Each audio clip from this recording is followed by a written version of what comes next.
nothingwire.com, and today we have Canon's latest entry level, the EOS 1200D. It's also known as the Rebel T5 in US and some other market, and then also very cheesy Kiss X70 in Japan.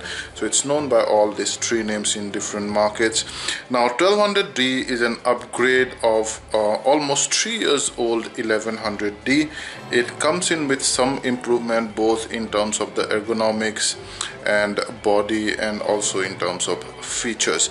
Now the kit we have is like the most expensive one, where you have the body plus the 18 to 55 mm IS2 lens and plus the 55 to 250 mm IS2 lens. Again, there you can see it says kit lens. You also get the body, you also get the camera with the 1855 mm lens, and you also get in various combinations in various markets. So the price for this one generally is say on Amazon.in, it's with both the kit lenses, it's about 31,538 Indian rupees, and on Amazon.com it's about $699. We did not find it on Amazon.co.uk, both this kit.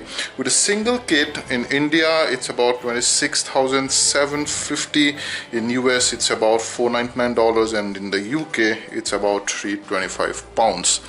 The body only, we didn't find the body only on Amazon.in, and in US it's about $420, and in the UK it's about $299.98. So due to both the kit lens, you can see it's a fairly big and very heavy box.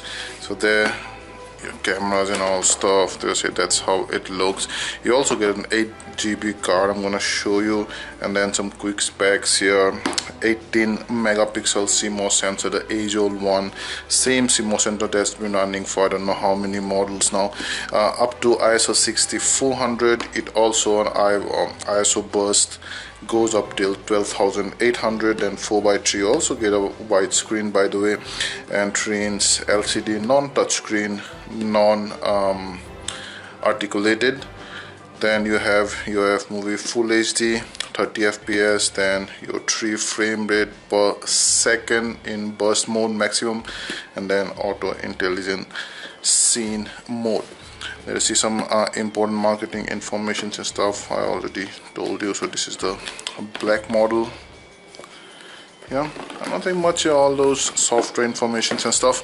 So I'm gonna quickly show you what's inside, and we managed to just hold the review kit together.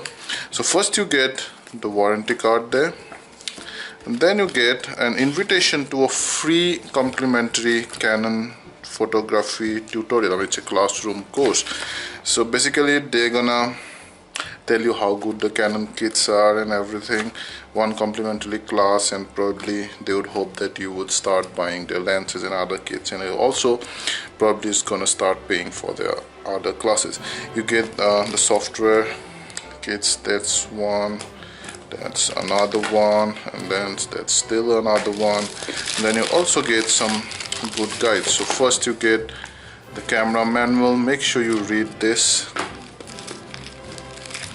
if you're a beginner, for which this camera mainly is, and then you also get some nice colorful tutorial booklet. So Canon has done a good thing. They've provided a lot of kit tutorial along with mobile apps, because the 1200D is mainly targeted at beginners which want their camera to be the first camera, and they straight away move to the DSLR.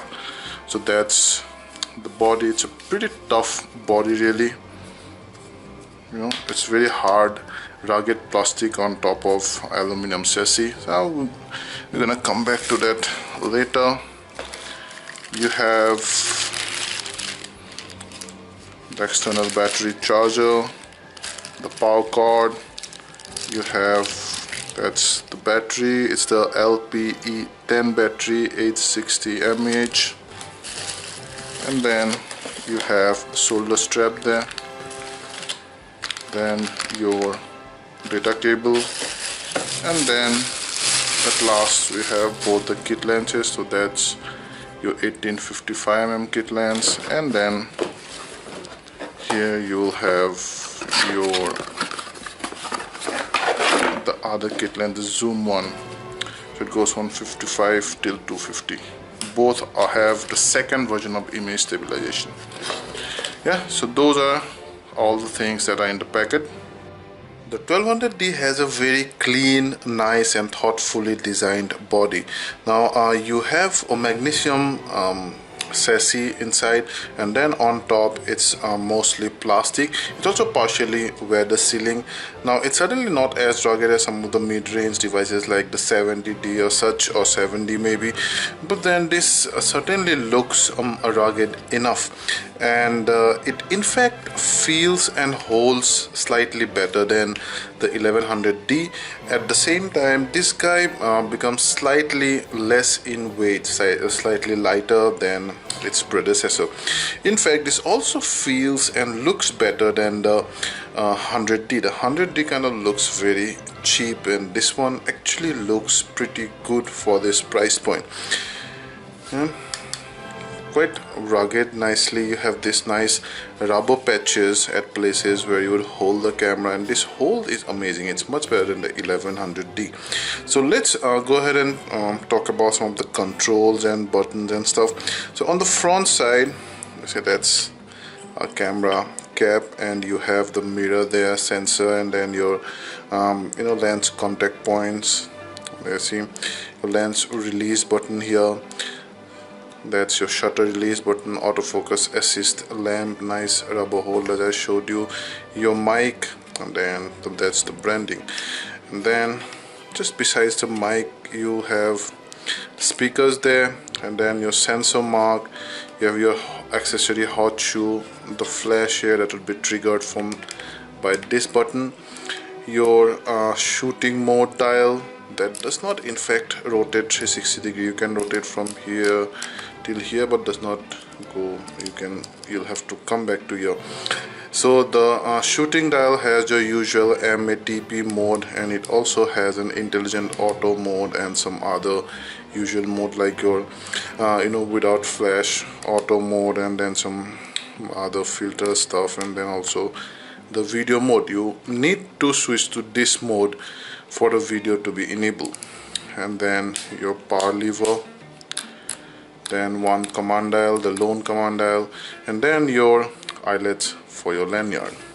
This side, that's pretty much nothing. On this side you have the port, so no external mic port, no headphone jack. You have this for remote, and then your data transfer, and then the HDMI port. Then behind you see you have the 3-inch LCD screen. You cannot rotate it, cannot flip it, nothing. It's a fixed LCD screen, and would have liked it to be at least rotatable, at least flippable, maybe 180 degree, because that's a very good thing for the beginners. The beginners probably would like to take selfies, or they would like to be able to use this camera in various conditions, holding in various positions. And in today's date where selfies are so important, rotating, articulating screen would have been very, very useful. Of course, that would have raised the cost a bit, but still. So behind there you have your iCup 95% viewfinder on top of the LCD, your dedicated video button, the diopter settings, and then the usual Canon buttons all around there. See, there's not much to talk about here. All are basically self-explanatory, and if you've been using a Canon device for long, or you just go through the manuals, you would know what all these do. And I don't want to explain all this, single out every one of them, because that's going to take a lot of time. That's a CPU indicator light, and then below you have your tripod mount, the battery compartment, and then the SD card slot. Maybe the SD card slot could have been situated here, because this space goes waste. So that's your 860 mAh LPE 10 battery. So this guy promises about 500 shots in ideal condition. The 1100D promised about 700 shots, so that's one thing that's lower on this model. But apart from that, the 1200D almost increases most of the major features over the 1100D. You have a very slightly bigger sensor. You have much more resolution in this 18 megapixel compared to the 12.2 megapixel. You also have a much wider ISO range. So this guy starts from 100 and goes up to 6400, but then you have an H mode, high mode, that will that will act like your ISO burst and will take your ISO to 12,800. But we don't recommend this anyway. We're going to tell you how that performs. Whereas the 1100D only is to support till 6400. Now the video mode can record at full HD 30 FPS, unlike the only HD mode in the 1100D. So those are pretty much the major feature upgrades over the 1100D. As you can see, though most of those are incremental, there is no such feature on the 1200D that is particularly new to the Canon series of cameras. But the 1200D is certainly much more matured than the 1100D when it originally came. Now that's the body only weighs about 480 without the lenses, including the battery. You get this 18 to 55 mm EFS lens, image stabilization 2 version 2. It also supports macro. Now EFS means that it's only made for cropped Canon cameras. So if it's EF, then it's made for the full frame. So you can see autofocus manual, focus toggle button, and your stabilizer, zoom ring, and suppose, and then your focus control ring here. Very nice rear cap, very nice rugged rear cap, as well as equal good quality of the front cap.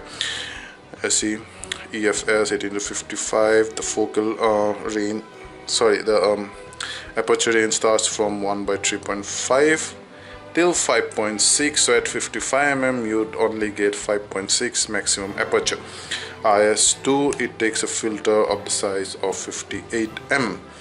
So apart from that, you can also get it the 55 to 250. It's a much slower lens. I'll tell you what the aperture starts from there. See, 4 till 5.6. So at 55 you can shoot at 4, which is quite decent. 250 at a 5.6, which is also quite decent under enough light, but then at low light this lens becomes pretty slow. But it's also not that costly.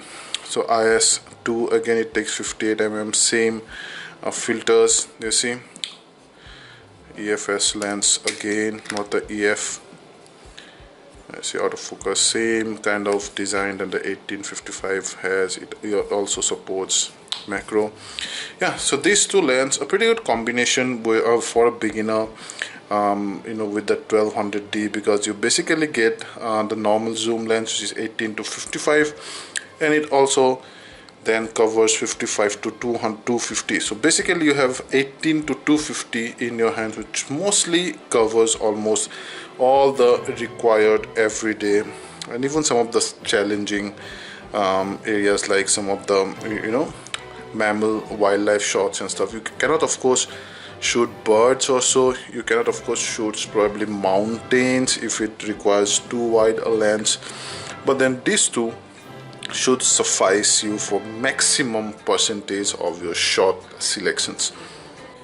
Well, now I'm going to switch this guy on and we'll check out the layout one. So I'm in the P mode. So there you see the program auto exposure mode. I'm going to first give you a tour of the shooting mode dial here. So that's a shutter priority, aperture priority, and full manual mode.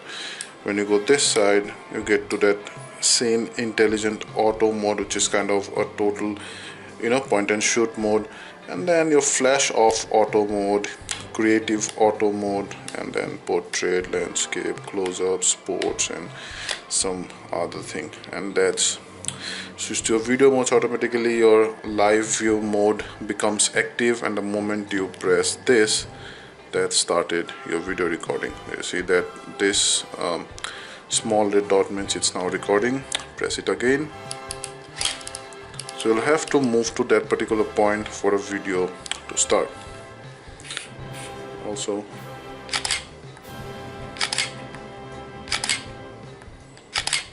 it's quite good. I'm not in a burst mode, but as you can see, it's quite fast.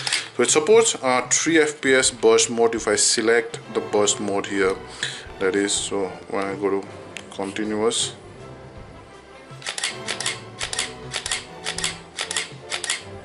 yeah. So it can click about 6 raw pictures and about 50 odd JPEG picture at one go. That's the buffer size. 3 FPS is well okay for a beginner's camera, but then the competitor offers more. For example, the D3300 from Nikon, which is priced almost similar, can go up to 5 FPS. So they say that's the information. You can toggle the display, switch the display off here.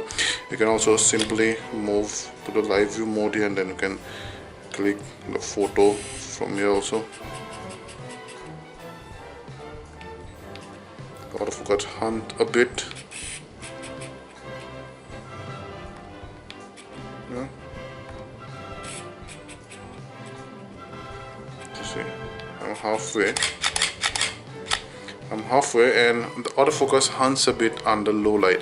So the autofocus in live view mode is not as good as when you look through the viewfinder, because that's a face detection. Through live view, it's a contrast detection autofocus. So contrast detection autofocus is generally much slower than the face detection. So you can simply press Q and go to any of these to edit those. For example, you can go to ISO and then you can toggle them. You can press Q again, or you can probably set this here, press Q again. That's it. So this AV button in AM mode will let you change the aperture, yeah, and when you leave it, you can change the shutter speed with this button. Apart from that, you can straight away go to your ISO and then autofocus or the AI servo or one shot and things, and then as I showed you, your drive mode and then your white balance settings, yeah, auto exposure lock, also your autofocus point selector. So this is automatic. The moment you press any of these, this one, it becomes manual. So you can select the autofocus points here. You see, you can also press this and press it again for it to become automatic selection. That's the playback button, and in the playback mode you can delete with this, you can zoom out with this till 9 image, and then you can zoom in with this. So some of those usual options. So let's go to menu and show you some of the items. I'm not going to show you all because that's going to take very long. So this obviously supports both RAW as well as JPEG, as well as RAW plus JPEG. And then some other settings here. Auto lighting optimizer, it's brilliant in this camera. You have the usual 3 metering modes, white balance, pixel style and all, ISO auto, let's see, max 6400, and then live view shot, autofocus method, flexi zone, live mode and quick mode, grid, aspect ratio. Those are some of the playback settings, then histograms, and then we come to your system settings, then your menu setting. That's the menu setting. So the 1200D kind of lay out the UI as well as the buttons very cleanly and very in such a way that it becomes very easy for a beginner. It's very small learning curve. Everything is big, everything is clean, properly laid out. They're not messy, they are not, you do not have to hunt for any particular feature. They all are pretty self-explanatory, which is probably the most important feature when you're a beginner, when you're jumping onto a DSLR, because the DSLR itself sounds so intimidating. You ought to make that, you ought to like kind of try to soothe down the user, and this guy is perfect for that. Now 1200D is, I think, very perfect for a beginner. Let's talk about the performance of the 1200D now. The system of the 1200D is quite breezy, comfortable, and most importantly has a very small learning curve to operate and does not lag at any time. We would have loved a touchscreen which would have made the switching between options a bit easier. Also, a rotating or tilting screen would have made shooting at various angles easier and more comfortable, like for example taking selfies.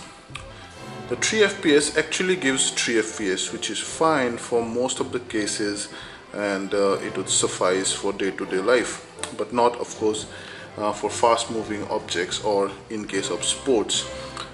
The 9-point autofocus system has only one crosshair type, and that's the middle one. It locks just fine along with others fine-tuning when you're shooting under enough light. Under low light, however, it struggles a bit, and as a result the autofocus is little slow. So make sure you generally lock the subject with your center crosshair type autofocus as much as you can. This translates to the continuous autofocus tracking mode as well. So even the continuous tracking mode is kind of like a little, cheesy. One sad thing is that the live view mode does not track autofocus at all, and while clicking still is possible since you can first lock the focus, video recording a moving subject is impossible to keep locked. You need to keep pressing the shutter release button, which is like not a feasible option while shooting a moving subject like maybe a dog running around or your kid running around, for example. The still quality under enough light has decent details and proper saturation and hue rendering. The JPEGs, however, tend to be slightly on the softer side, maybe due to the DZIC-4 processor. Under low light, the 1200D actually performs better than what we have expected from an entry-level DSLR. ISO sensitivity is decent and is much better than the 1100D. You can get perfectly printable image at ISO 1600, and 32 and 6400 are kind of pretty decently web uploadable. However, due to the old DZIC-4 processor, again, you can't stress the camera too far, it kind of starts showing some artifacts. There are no highlight clipping, much to our relief. Dynamic range is also very good. The videos do not have any fuzziness, but again appear to be slightly on the softer side. The AF does not work in this mode, so you'll have to half press the shutter release button every time you change the focus. The video mode also does not support continuous autofocusing, as I mentioned before.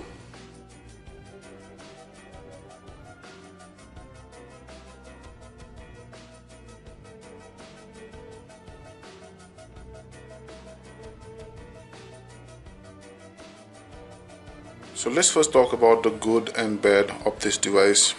The good things is that it's very easy and ideal for a beginner. It starts everything almost as the zero level, the basic level. The UI is very clean, but the layouts are very clean, easy to understand. There's not much a learning curve. It also, by the way, comes with a companion app which kind of teaches the basic of shooting and tests you on some basic GK, but then that app is not available on all market. For example, it's not available on Play Store in India. It's only available in the UK and Europe. I suppose that's a bad thing. So this whole package is made for beginners, and Canon has succeeded in that, we believe. Number two is that it feels much better than the 1100D, and it also thankfully upgrades on all of the major features. However, there are a few bad things, which number one is that it retains the very old DZIC 4 processor. At least it could have moved to DZIC 5, if not DZIC 6. Then number two is it does not have a tilted screen.